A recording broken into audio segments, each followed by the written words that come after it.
Hey, business owners. Today, we're going to look at how to make sure that stuff actually happens in your business. My aim in this session is to give you a few extra tools for your toolbox that you can use to make sure that you get your stuff done. We're going to look at how to make sure that you don't miss out on all those wonderful ideas and opportunities that you've identified throughout the course, because they'll just be dreams if they stay inside your head. So we'll look at getting them out your head and turning them into actions, into inevitable actions, and implement them to make them a reality. But before we do that, before we go into the tools, it's important to understand one thing about your brain. It's designed for efficiency. It already consumes around 20% of all the energy that your body produces.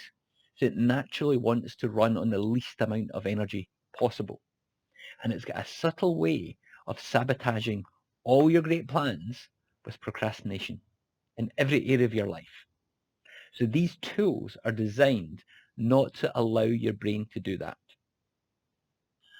Now, the good news is that the tools, the method to take action are all pretty straightforward and easy to understand. It's just the doing of actions that can be the hard bit, because that takes commitment, discipline, and structure to follow through. Something that we all naturally shy away from a little bit. So here are the 3 tools that we'll go over to help you make your actions inevitable. First up is asking who, not how. Then we'll look at honoring your calendar.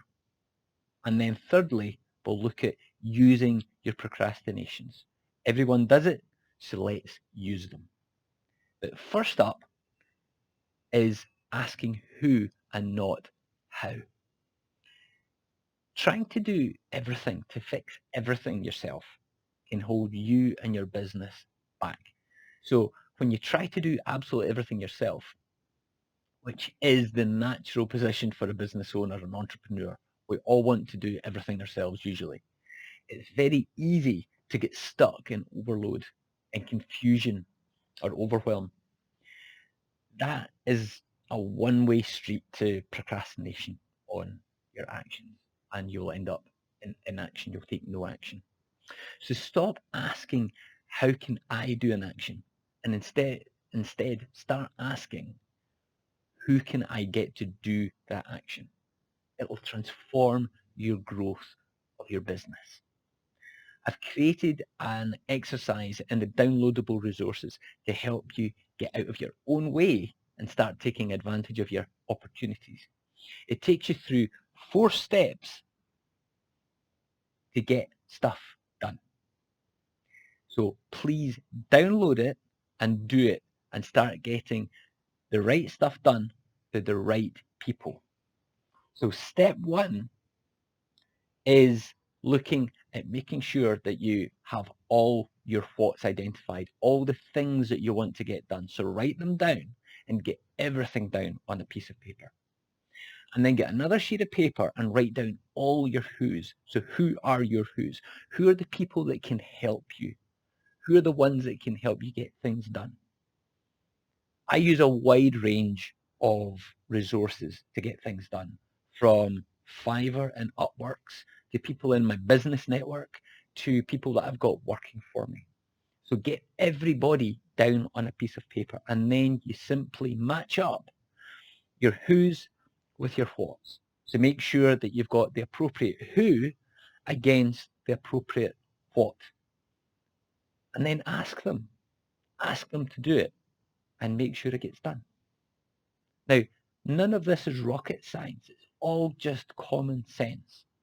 But it allows you to focus on the things that will grow your business and not get stuck in overwhelm of having everything that you need to do, because you don't need to do everything when you get somebody else to help you. Okay, next up is honoring your calendar. Now, this is really simple, but incredibly effective. Don't leave anything to chance. Simply write down all your actions, the things you need to get done in your business, and schedule them in your calendar. That's it. Really simple. Now, you've got to be realistic with how long something is going to take you. And you also need to break things down into the real, tangible, doable actions. So don't write down a goal. Write down the action that's going to deliver that goal and then put it in your calendar. Now, you can even schedule actions way out in your calendar, weeks ahead. Then all you need to do is honor your calendar. When your calendar tells you to do something, you do it. And if you run out of time on your calendar, that's fine. Just schedule time in to finish it. Couldn't be simpler or more effective. I personally sit at the start of every week, mostly on a Sunday night, but sometimes on a Monday morning, and make sure that there's nothing, and I mean nothing, that I want to get done that isn't written down and then put in my calendar. And I get an absolutely ton of things done. I've never been as productive in my life as since I implemented this one exercise. And you can too. So just try it. Honoring your calendar will feel probably a little bit unnatural at first, but the more you do it, the easier it will become. So please, please do it. You will thank me for it. Lastly, let's talk about using procrastination. Now, this is a great tool because everyone procrastinates. Everyone. In fact, I'm amazingly good at procrastination. I, I can procrastinate in just about anything and everything. But rather than holding me back, I use procrastination to get stuff done. It may sound a little bit counterintuitive, I know, but hear me out. We procrastinate because of the feeling that we have. So remember back in the awareness course, the mindset course, when we talked about the model. So circumstances drive your thoughts, which drive feelings, which drive actions or inactions, which drive results.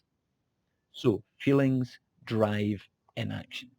So the feeling usually associated with procrastination, certainly in my experience, is fear or vulnerability. And they usually come from thinking about doing things that are going to move you forward, moving the needle for you, putting our head above the parapet, contacting or calling someone new, or public speaking is a big one, publishing your ideas. They can all feel very scary. So what we procrastinate on tends to be the things that actually move us forward, the higher value things. So identifying the things that we procrastinate on can therefore be an incredibly powerful tool. I sit first thing in the morning, pretty much every day, and I write down anything and everything that I'm procrastinating on.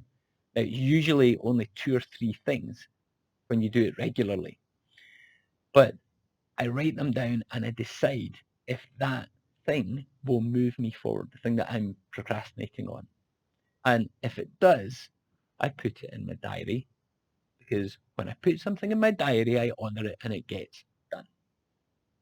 So I'd really encourage you to use your procrastinations. You do it naturally anyway. It's hard to avoid, so you may as well use it to your advantage. And I'd really encourage you to use the other 2 tools as well. They're incredibly powerful in getting stuff done in your business as well as in your life.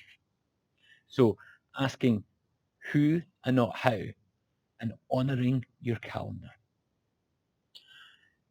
If you want to see where the opportunities are for your business to grow and to become more profitable and stronger, then download and complete the Profit Amplifier Scorecard from my website. It will help you see where your opportunities lie for your business. I help small businesses become bigger businesses every day. So if you want to go deeper on applying anything that I've talked about throughout this course in your business, please reach out to me, either in the comments or jump in my website where you can use live chat or book a strategy call where we can look at how you can grow your business. All right, now go make stuff happen.